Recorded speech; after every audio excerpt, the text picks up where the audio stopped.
First of all, I just want to say good morning to everybody, and I really appreciate y'all coming in today. I know we've got some folks from out of town that came in, and we're a little late just because we're borrowing a different aircraft, and we had to wait for it to get in, and then wait for them and just long story. But I apologize for being late. As many of you know, the VA had announced earlier this year its recommendation to close this facility. That recommendation had been made through what they call the Air Commission. It was made to the Air Commission, which was a commission which had been set up by the Mission Act that had passed in 2018. Now, we've had legislation in works to shut down that portion of the Mission Act for some time now, but we've always looked at other ways in which we might be able to stop this through whatever means possible, and not have to go through in the rural parts of our country and shut down VA facilities without a plan in place to provide services to our veterans. Well, this isn't the first time that South Dakota's had this kind of a challenge where there was a commission set up intent on shutting down facilities within South Dakota. As you recall, back in 2005, we had the challenge of Ellsworth Air Force Base, and they wanted to shut down Ellsworth Air Force Base through the BRAC process. This was a similar type process that had been announced. Well, back in 2005, the communities came together. South Dakota came in, and you know what? When the BRAC Commission showed up in South Dakota and in Rapid City, what they found was community support. They found a team effort saying, we need this, this is good for South Dakota, it's good for the country. Very similar to what we're saying here today, which is the hot springs facilities here are good for South Dakota, they're good for the veterans, they're good for the country. In 2005, when they came in, the chairman of that commission looked at all of us and looked at 10,000 people in that auditorium, and he says, you folks have got a heck of a hill to climb. And I remember looking out at that group and responding back, in South Dakota, we're not afraid of hills. In fact, when it comes to hills and mountains, we don't only climb them, we carve them, the whole thing. And the same thing today.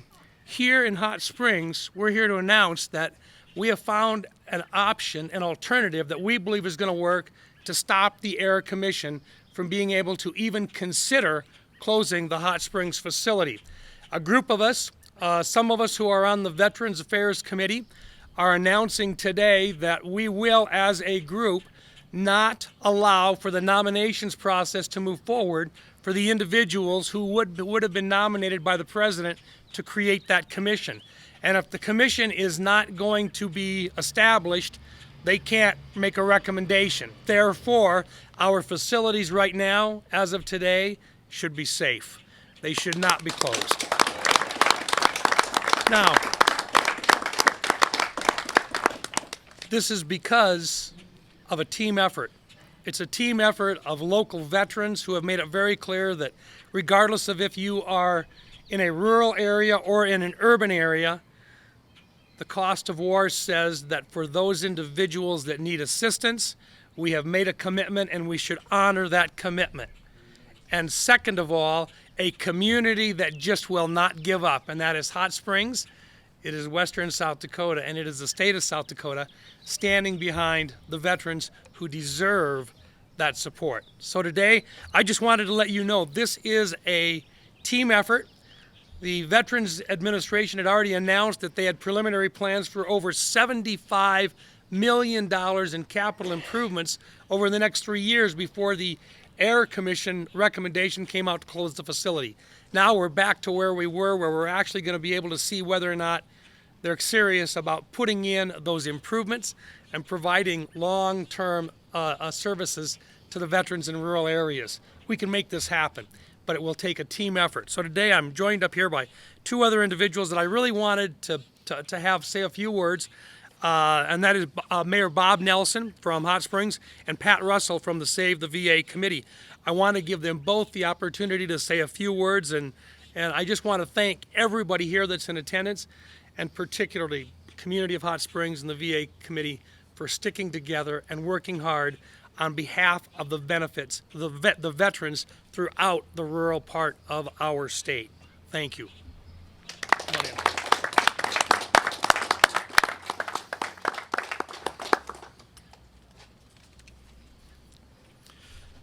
I often wear my emotions on my sleeve. This is the second time in 2 years that Hot Springs has gotten tremendous news.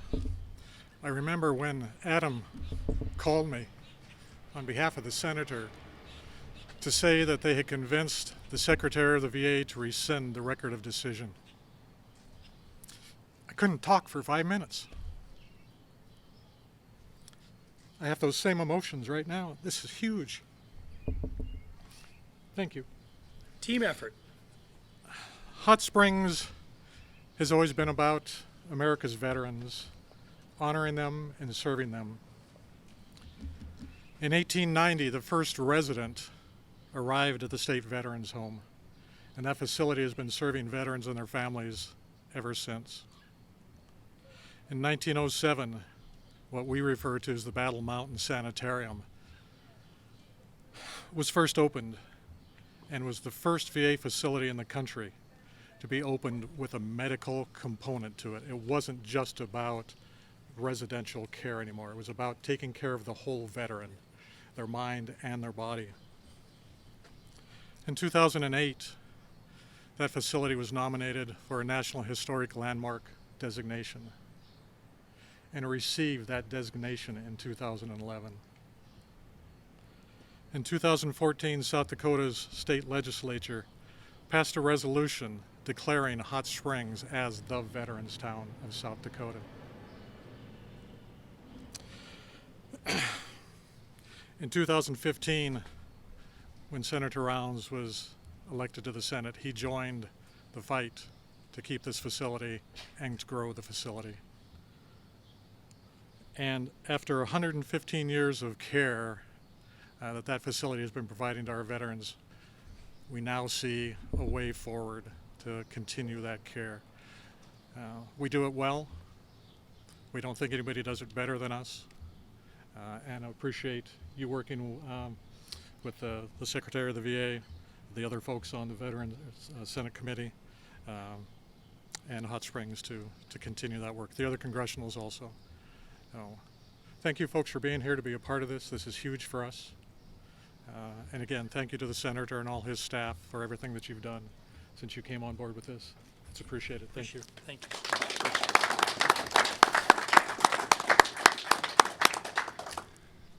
you. Thank you all for being here today.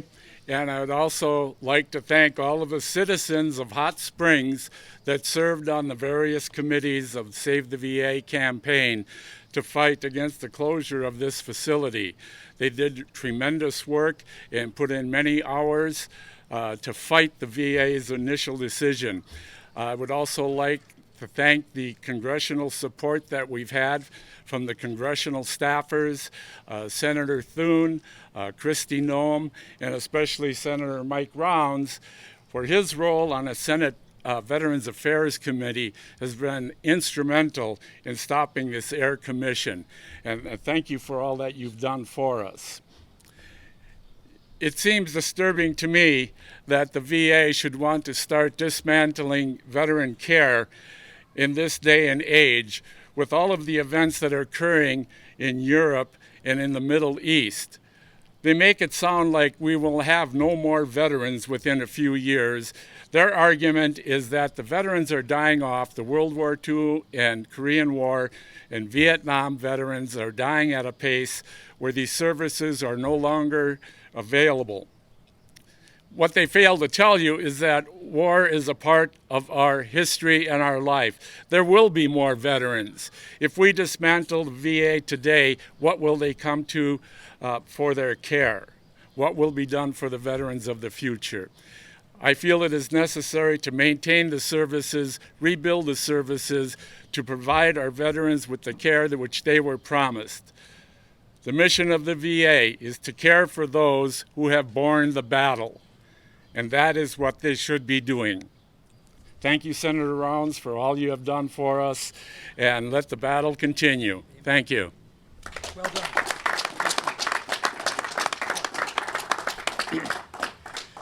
I'm Don Ackerman. I'm with the Save the VA Veterans Committee. Senator, I can't tell you how important this is to our veterans, but I can tell you a vision. I'm a Vietnam veteran, and there's a couple other Vietnam veterans out there in front of me. One thing we had that is very important to us today is the fact that when we came home, they took away our victory. And we live with that. And that was hard. We have 4 generations who have served in the Middle East, and they have taken away their victory. It takes a while for that toll to weigh on your shoulders. This VA and every other VA across this country needs to be there for our young ones when they go. And we had National Guard and Reserve and active duty soldiers in that fight. We need this VA. Thank God for Mike Rounds and the congressional delegation and all that you've done for us, and we need this VA, and thank you, sir. Thank you, sir. Thank you. That basically concludes the formal remarks and so forth, but I just want to say this again.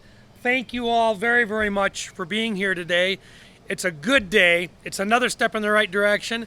The fight goes on, but we're going to win this one. Thank you.